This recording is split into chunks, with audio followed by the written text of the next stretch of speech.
Greetings. Today I'm going to show you how to install HappyBrackets to an SD card using a pre-built image file. This method is particularly convenient if your Raspberry Pis will not have access to the internet during the install process, or if you have a lot of devices you want to set up and you don't want to run a script on each one. I'll basically be following the instructions on the GitHub wiki.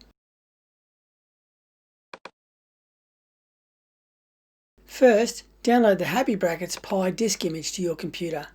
There's no need to unzip the image, just leave it as a zip file.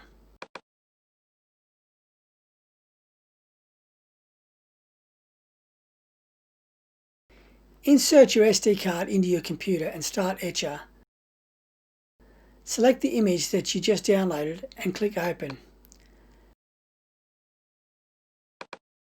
Make sure that you have your destination as the SD card, otherwise you may overwrite your hard drive.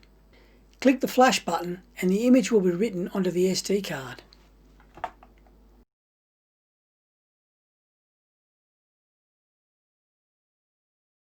When the image has been completely written, you should receive a message. Remove your SD card and insert it into your Pi.